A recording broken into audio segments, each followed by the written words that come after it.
we are here due to the MYPD4 application of 290 billion, 252 billion and 291 billion up to the year 21-22. Agri Western Cape was requested also to submit for comments regarding the impact what this power utilities request price increase on the agri sector is going to be. There is an inextricable link between the financial sustainability of Eskom and the economy as a whole, particularly as represented by Eskom customers. And therefore, we are thankful for the chance that we are given to do the presentation here today. The importance of agriculture in the above debate is that the Western Cape has the most diverse agriculture sector in the country, with horticulture, agronomy and livestock fields. Agriculture creates a substantial demand for goods and services, especially in the rural areas. The impact of agriculture on other sectors in terms of forward and backward linkages is considerable. The impact of sustainable electricity supply on irrigation agriculture and the cold chain for perishable products and milk production is crucial. The cold chain requirements on export standards must be maintained to protect our international markets. About 70% of agricultural output is used as an intermediary product in other sectors. Agriculture as agro-processing absorbs 22% of the workforce in the province, broken down in 71% unskilled, 25% semi-skilled, and 4% skilled. Agriculture in the Western Cape employs plus minus 20% of the national agri workforce, the largest in relation to other provinces due to labor-intensive agriculture enterprises in the horticulture industry and the related demand for both permanent and seasonal workers.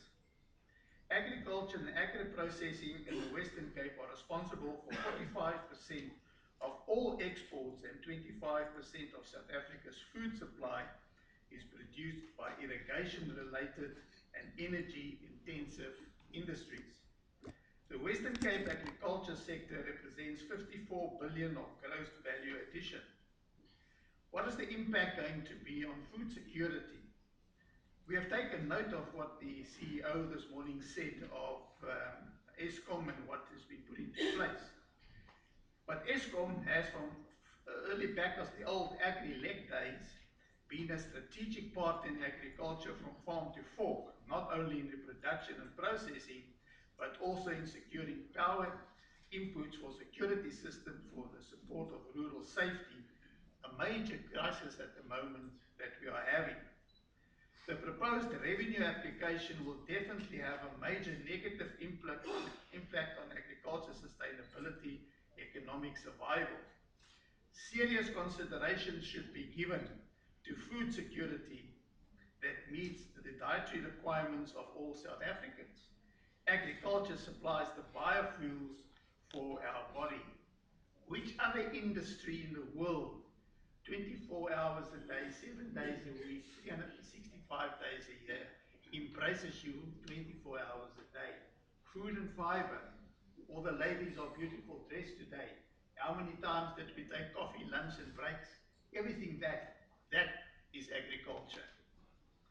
The current climatic conditions, water restrictions, rising input costs, and the exchange rate on the agriculture inputs have a severe impact on agriculture.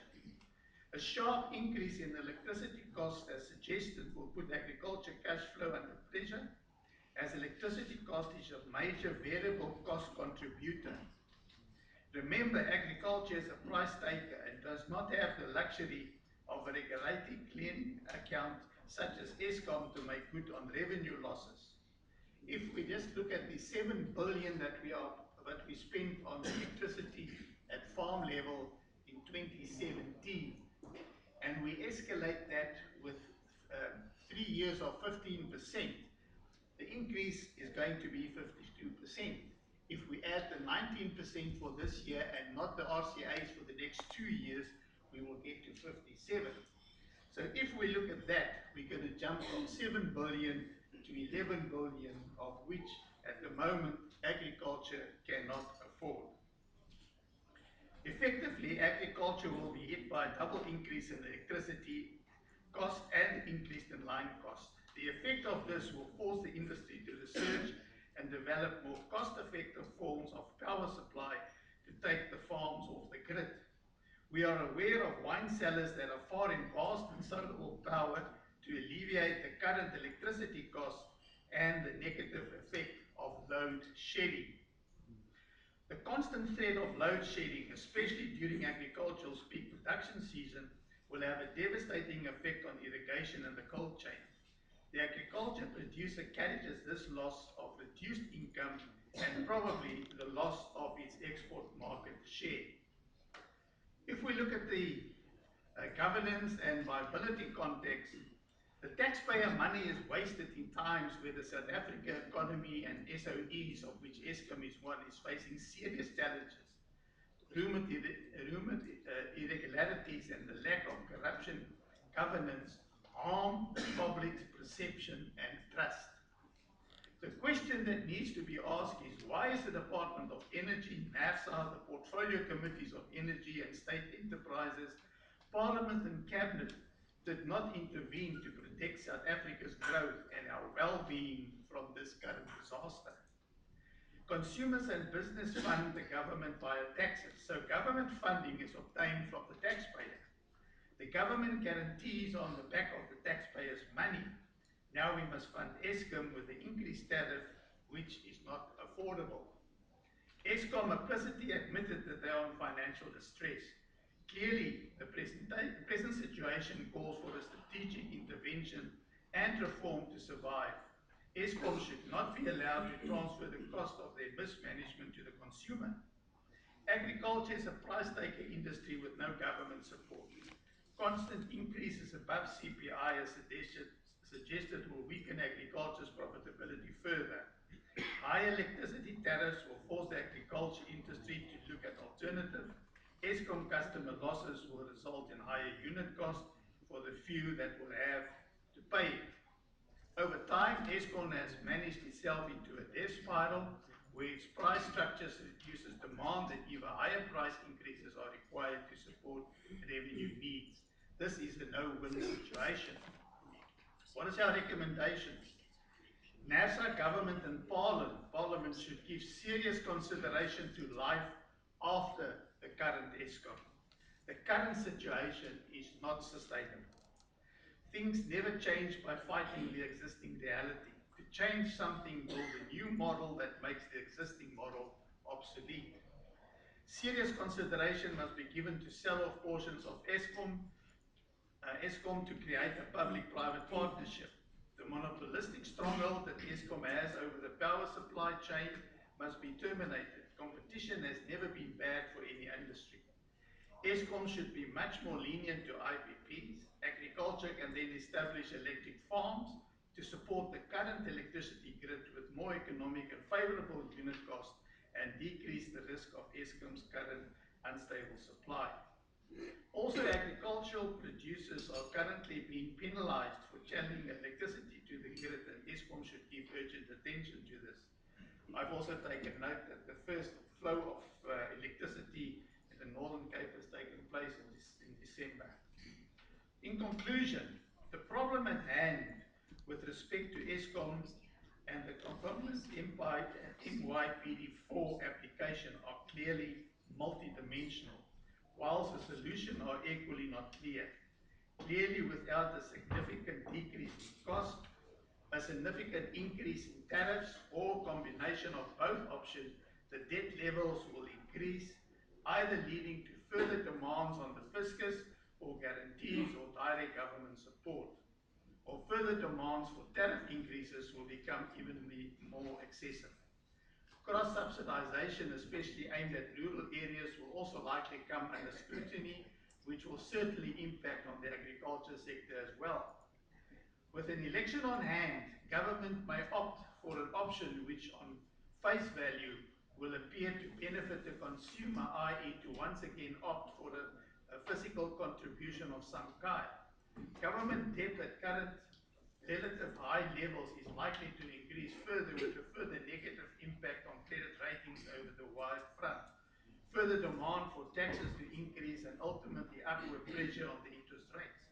The physical route has clearly been exhausted, especially given additional demand by other SOEs functioning equally dismayed.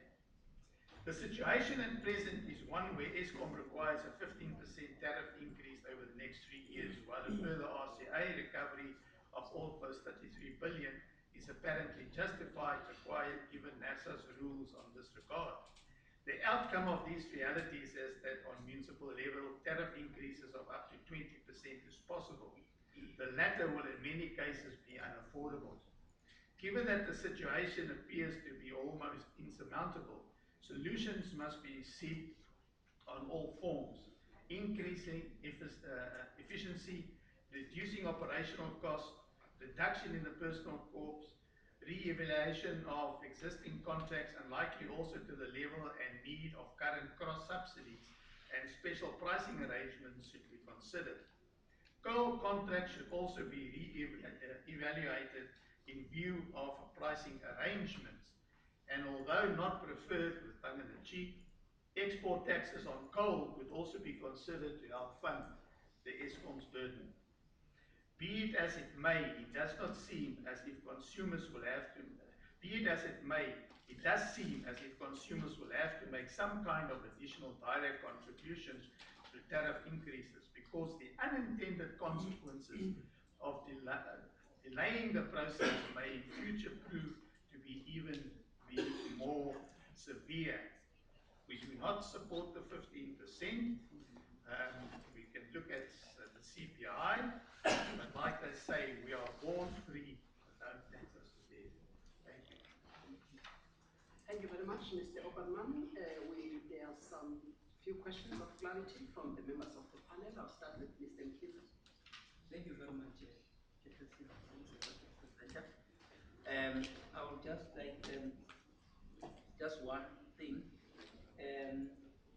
For my side, I hope that the presentation will provide more input that will assist in terms of the socio-economic analysis, the socio-economic impact analysis, in as far as maybe the effect that this would have on the agricultural sector landscape, or the economic landscape, and as far as the sector is concerned, jobs, etc., in the sector, that would then assist in terms of one, looking at the reasons for decision, and the clarification that will come also where you talk of agriculture being a price take and not having government support to allude to whether you are just talking in terms of electricity or in a broader context.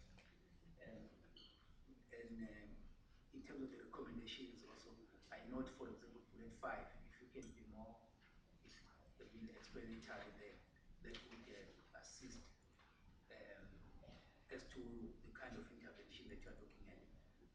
But the presentation is appreciated. Thank you, Chair. Mr. Mkhize, Mr. Mattis. Thank you, Madam Chair. Thank you, Mr. Oberman. Just two small questions. You're saying that you've been penalized. Sorry, let me just get the exact wording that you use. You're saying agricultural producers are currently being penalized for channeling electricity to the grid, and Eskom should give attention to this. Can you just elaborate how this is happening, why, how you're being penalized, and is it municipality, is it Eskom, and how is this happening? And the second issue, on page 3 of your talk, you know, with regards to off-grid power, are you able to indicate how many of your members or the extent of off-grid electricity that is in that your members have put in place, and how pervasive is it, and is all those figures taken into account when Eskom do their sales forecast? And finally, just to confirm, are you saying you support the tariff application by Eskom or not? I know at the end there you're saying,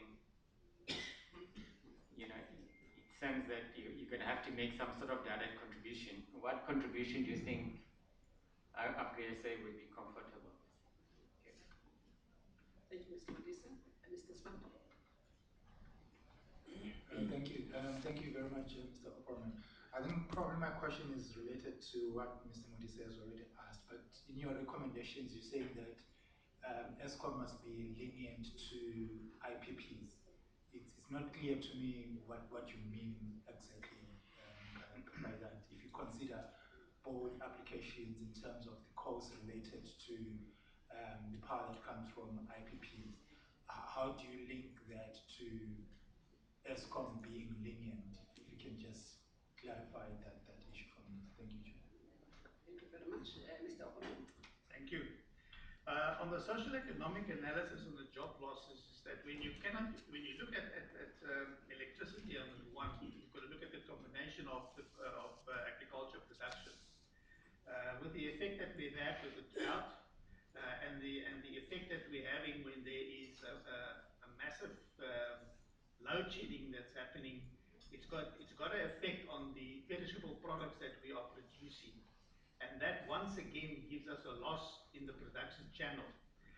The effect that we're going to have on job losses will be to the detriment of the effect of the additional costs where we cannot produce at the economic viable price food that we can sell into the market, that we're going to get our price. That's why we're talking about ourselves as price takers. A farmer cannot go and barter with his produce that he's produced. He's got to take what the market offers him, and it's a perishable product. And if he doesn't take it or leave it, then the possibility is there that he's going to produce at a loss, and he will withdraw completely out of producing, for instance, certain vegetables. The situation that we've had with the drought was that we withdrew completely out of vegetable production. We needed the water for the long-term crops like the trees. But we've also got a crisis that when there is not sufficient power to pump the water from point A to point B, we must make sure that the water that we've got available there at that point in time is for the long-term investment crops to see that they can be sustainable and to move on with that. On point 5, the will lead by double increase in electricity and the line cost. Is that the one that you've been spoken to? Is if you look at it, agriculture, we've got a fee on line, on distribution, and also on produce that on Eskom that we are purchasing. Now, with the increase also going up constantly on electricity that is being purchased, that also goes up with us. In certain areas, especially in our deep rural areas, there are limited months that we are making use of electricity in those areas. There's other times that we don't make use of it, so we've got to pay the line cost, although we're not using electricity. And that is the double whammy that we are getting at the moment, that we've got to find a way around it to make it more profitable for us as agriculture to produce, and the sustainability of the rural areas. The grid penalization.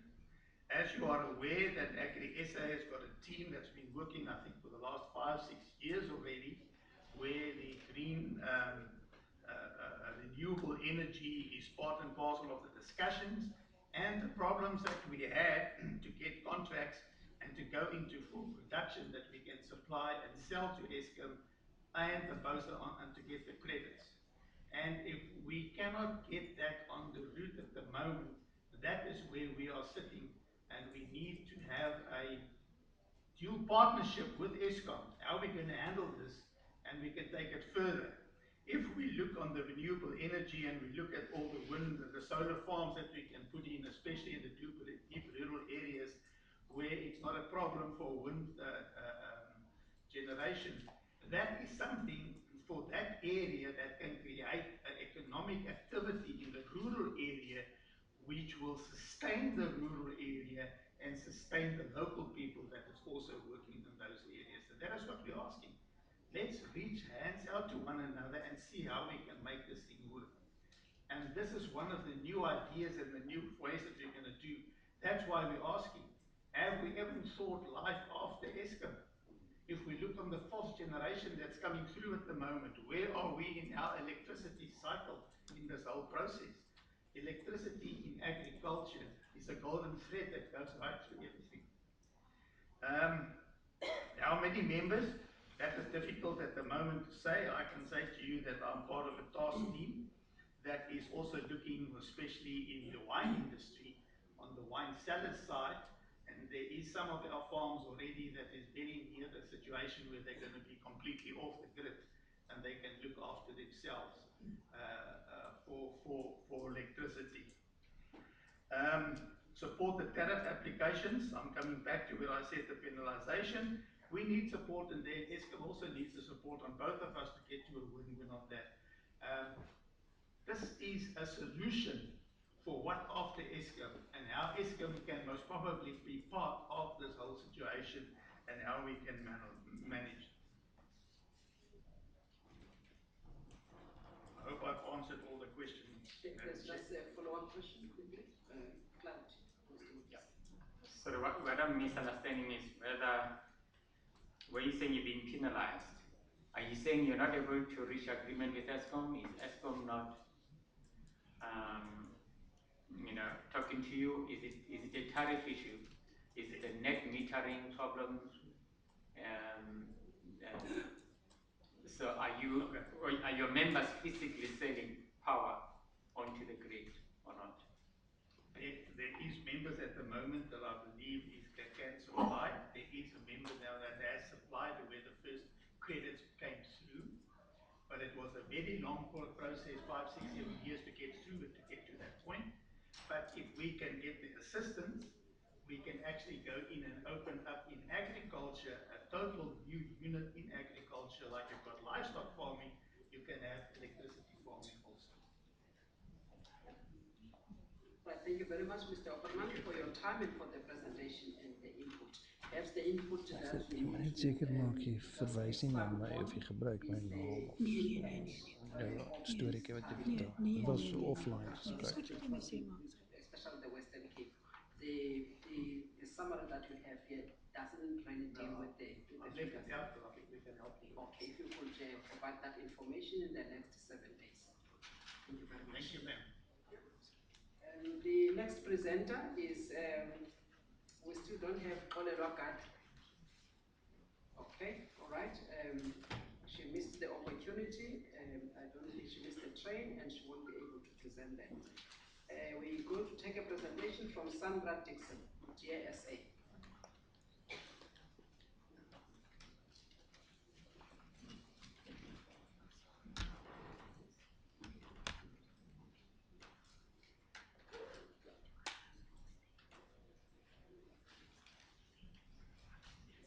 Ms. Dixon, may you please raise your right hand? Okay, yeah. Do you solemnly declare that the information you're going to provide to this panel today will be the truth and the whole truth? Yes. Right, thank you. Please state your name and your designation at GSA and what the organization is all about. Yes, please. Good afternoon, guys.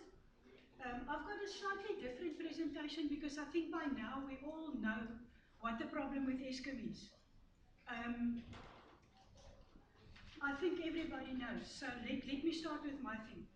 I am part of DSA, but first of all, I'm also part of Stop COCT, which is an organization, a group, an action group in Cape Town that fights the city of Cape Town on every single tariff and bylaw and anything that the city of Cape Town is enforcing on us. So that is really my background. But now as a second bit, I'm also part of the NPC, Dear South Africa, and I can tell the NERSA panel that the emails that they're getting, the emails that you received in November, 60,000 of them, they came via our website. So basically, what we stand for is to promote public participation. In other words, to get people like you out here and participate in government decisions. Because where I started out, I I came in on an electricity issue in the city of Cape Town. Thank you. In the city of Cape Town, where 100,000 households got a 74% electricity increase. Now the city denied it, and we fought it, and I came to the conclusion that after the horse had bolted, there's nothing that you can do. And then I came to NERSA in 2017, and I thought, now, what is this public hearing thing, and what is public participation? And I discovered that in our constitution, we are allowed to participate in government decisions. It's in sections 59, 72, and 118, and there's even an act that allows us to do what I'm doing. So the purpose of DSA is to promote public participation. We have a reach of about 600,000 people. Where do I get that from?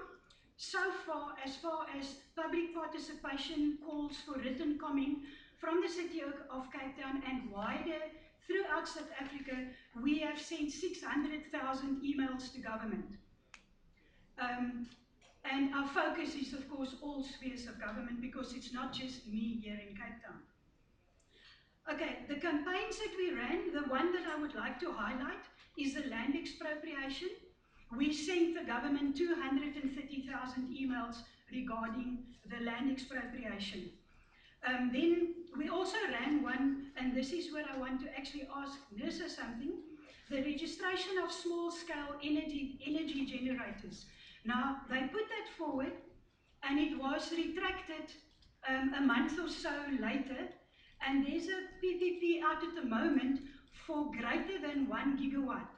But the city of Cape Town is forcing us, without the regulator's knowledge, to register every single small-scale solar panel that we have on our roofs. In other words, under 1 kilowatt, megawatt. Oh, I'm going to the G's. Okay, so we think that is unfair. Why is NERSA, how can Cape Town, the city of Cape Town, be allowed to do this and cause a whole lot of unhappiness? Because what happens with this registration is that people that had put solar panels and small-scale generators on their roofs, they are now forced to become compliant, to get some engineer to come and look at the structure of your house to make sure that your roof is not going to fall in. But it's going to cost us money to do that. So that is a question I have, is how can the city of Cape Town do that? Now this came out of my 2017 presentation. We were told by Eskom that there were 5,600 gigawatts surplus in 2017. Now where is it? What happened to it? I just can't understand where is it? Right, now my actual, the 2 slides that's the most important, is last year NERSA okayed a 5.23% increase to Eskom. We heard this many times. By the time it reached a Cape Townian in the street, we paid 8.14% on average. I do understand that there's a 3-month lag. In other words, Eskom's increases come in April, and the municipality comes in July.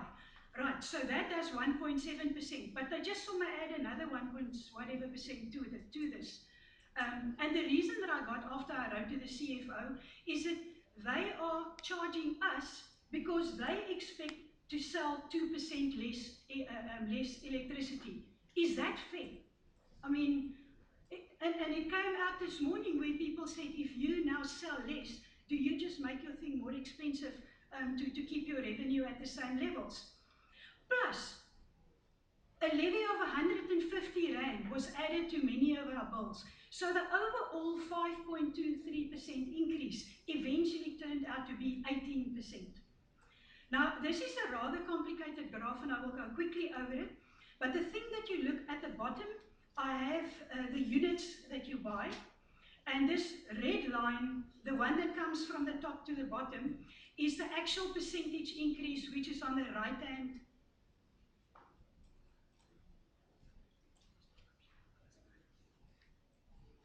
Oh, is it not there? No. What happened? Oh, sorry, guys. So I think one can chop off that first high end, but what it says is that somebody that buys 50 units of electricity got 160% increase. Then when you go higher, there we go. Right, so somebody that bought 50 units would have had an increase over there of almost 160%. So one can maybe cut that off because we have a lifeline, and people that buy that type of electricity do get lifeline, and they get rebates and stuff like that. But if you look here at from about 600 units onwards, there you can clearly see that the increase is this 18%. And we plotted this from the City of Cape Town's data that's freely available. Right, now this levy. In 2017, this levy was proposed, the 150 Rand levy. It was rejected by public participation because the city got 1,000 objections.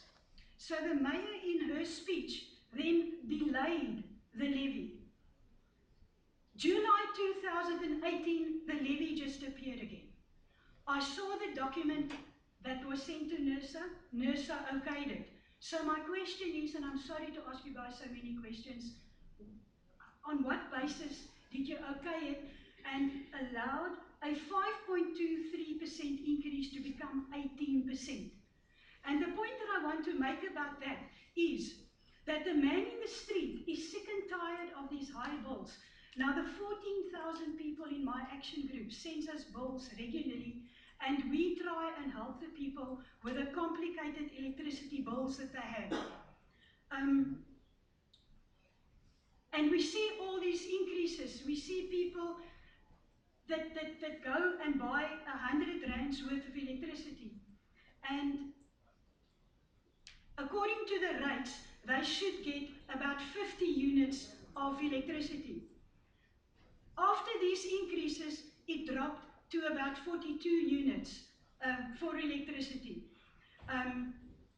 So it is just a terrible situation for the person in the street that goes and buy electricity. And then to top the whole thing off is if people get into arrears with their rates or with their water account, the city goes and deduct some, like up to 50% of the units that the people buy to recover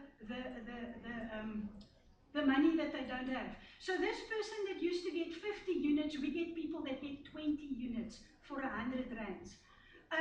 It is just shocking if this happens. Okay, now here why? We lodged a formal complaint at NERSA, but we never got a reply. So I plea with NERSA, municipalities are gaming the system unchecked. They need to be checked. And I'm not talking about the ones that's not paying. I'm talking about the ones where the people are paying. Right, and then just general things, the Eskom demand curve is flat. I mean, we all agree on that, even though the Eskom are projecting that the revenue will increase. I don't know how they do that. The municipality's demand curve is flat, and the City of Cape Town expect a 2% drop in sales for the foreseeable future for the next 3 years. But what they're doing, they're making up, they're not prepared to take a drop in revenue, they just up the prices. So they inflate our electricity tariffs in order to keep up their revenue. Is that fair? Right, then salary increases are far below 10%, so I'm getting now to my objection against the 15% increase, as well as the 4.41, and rightly so, you add the two together. Now, people that does accountancy will know that if it's a 20% increase, it is compounded. So it is 20%, the next year it's a little bit more, the next year it's a little bit more. So in effect, the 20% becomes 72%. Now add the 3 or 4% that the municipalities add as well. So what is going to happen is that if you are paying 1,000 rands today for your electricity, you're going to pay 2,000 in 3 years' time, if this is allowed to come on. So I'm asking that Eskom should not do a compounded increase of 15, 15, 15. They should take the compound out of it. And then the future, the trust in Eskom needs to be restored. We expect... 1 minute left, ma'am. I'm done. I expect them to show more vision, and I want them to remove the throttle on the South African economy. Because if the throttle on the economy is taken away, our economy should be able to grow more than the under 1% where we are at now. And if it's a win-win situation, if the economy can grow, the electricity throttle is being taken away, and Eskom can hopefully sell more electricity, because that is the only way that Eskom is going to get themselves out of the hole that they are in now. They need to push up revenue with real sales and the real selling of a real product, not inflating prices for nothing delivered. Thank you. Thank you very much, ma'am. We have the colleagues from the electricity department here that will assist you with regard to some of the questions and the issues that are still outstanding. One of them being the registration process or the registration requirements for the small-scale embedded generation. So there is Brian there, sitting over there, Brian Sichoto, and he's your guy. He's going to clarify all the questions that you have on the registration of the small-scale generation. And then with regards to the billing system and the tariffs that are approved by NERSA, again, Brian is the guy who's going to assist you with the clarification and reconciliation to look at the bill, and then other costs that are imposed by the municipality that are outside of the mandate of NERSA, such as maybe the levy and the other things. Brian will also be able to assist you on those questions. The third thing, again, is the complaint that you said you have filed with NERSA, where you never received any response. Brian, again, will assist you with those three. He's in trouble. He is in trouble.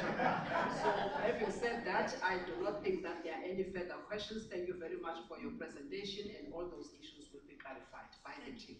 Thank you.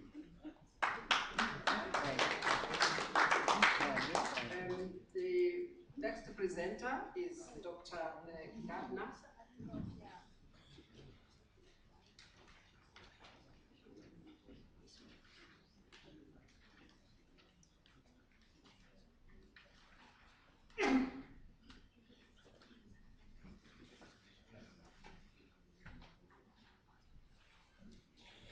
Dr. Gardner, may you please raise your right hand? Do you solemnly declare that the information you're going to provide to this panel will be the truth and the whole truth? Yes. Right, please state your name as well as your, the capacity in which you are doing your presentation today. I'm Dr. John Gardner, and I'm a founder member of the Cape Wetlands Trust, involved in a lot of wetland projects, and also co-founder of the Quaker Peace Center, which is now the Peace Center, involved in a lot of post-apartheid negotiations and problem solving.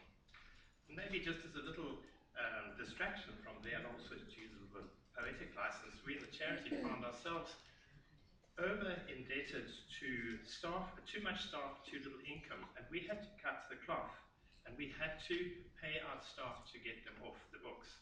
Now, Eskom is in exactly the same problem, but because it's a state-owned enterprise, it gets away with it. It's completely bankrupt, and yet it has all these staff members. If they were really serious and wanted to get rid of the staff, but also give them something to do, there are plenty of schools that could be re-maintained, and there are many holes in the streets which have never been maintained. So there is actually a lot of work to be done, a lot of aliens to be cleared. They might not get paid so well, but they certainly may not have a role if they've got a false CV, if they've been involved in corruption, or if they're cadres who've been deployed. And there may well be people who have lost their job for whatever reason, who are old like myself, or oldish, and they could be re-employed. They have a lot of experience from the 70s, the 80s, the 90s. But first of all, I think one has to look and see exactly, having worked as a doctor, analyze the problem and do a thorough examination. Now, there have been amazing presentations now about the problem from Bloom and from Utter, etc., etc. And that, I think, if you synthesize all that, you've done a pretty good diagnosis. Now, the treatment is unfortunately politically incorrect. And one of that is that you may have to lose jobs in the short term to prevent massive job losses in the longer term. So, do you take the medicine and move those people out from their incompetences and irregular appointments and corruption and take the cost, the political cost? Or do you just let the economy run down as it's been running down for years and losing 123,000 jobs at a time, every year? So, take the medicine if you want to cure the problem. And one says, what is Eskom at the moment? Is it like a piece of wood which is riddled with borer beetle? And instead of treating the borer beetle, they give them a salary increase, so that eventually that wood will turn to dust. I mean, I know we all go to dust, but what is Eskom doing about the borer beetles which are eating away at them? And they are known. The whistleblowers, however, may not get the protection that they need, and that is a huge issue because of corruption within the police and the National Prosecuting Authority. So anything exposed could expose them. So there needs to be a much more robust space for whistleblowers so that they can be well maintained. Or is Eskom like a wretched Tyrannosaurus which should have died a long time ago, and it's always hungry, and it's always thirsty, it's eating all the coal, it's drinking all the water, and mostly what comes out is poo, and a hot air. So coal is a very destructive, in mining it uses a lot of water, which is competition for other people's water, and it creates enormous pollution. So the whole issue of renewables and the cost that coal actually imposes on the environment should be taken seriously into account. So what should one do once one's in Eskom and you've got all these meetings? What is it, 100 meetings a week? Basically, give everybody a lectern, cut the time, cut the number of meetings, and tell people you're going to stand and there's no food and there's nothing to drink. You'll cut down a lot of costs. So there are many ways. But then, what do? You've got these poor 8 wise men who, when they look at the whole, how much they've got to do, basically, 2 of them run away. Too much work. So what do you do to give the wise men a little bit more power? First of all, you've got to analyze the problem. So maybe use an international company like Partners in Performance, who go into distressed companies. They analyze, they look at short, medium, long-term outcomes and how to bring about a turnaround strategy. And they work with the management. And the companies where the management doesn't work fail. So there needs to be a compulsory element that if the directors or the people in responsible positions do not take the medicine, they basically are guaranteed to lose their job. So there has to be a consequence for not instituting the remedial processes that the 6 wise men and perhaps a company like Partners in Performance produce for them. They have to work with them and they have to implement the turnaround strategy. There are many other ideas that one can throw about, and maybe it needs more brainstorming of people, like the people who presented, in small groups, and come out with solutions which are practical, they do the least possible harm, and they're accurate. That's all I have to say. Thank you very much, Dr. Gardner. Anything to clarify from the presentation? All right, thank you very much. We thank you for your time. All right, ladies and gentlemen, we have come to the end of today's proceedings. I would like to thank everyone for the presentation and the audience for not disrupting our proceedings today and for staying until we finish today's program. I would like to also thank the members of the panel, the NERSA staff, as well as our interpreters and the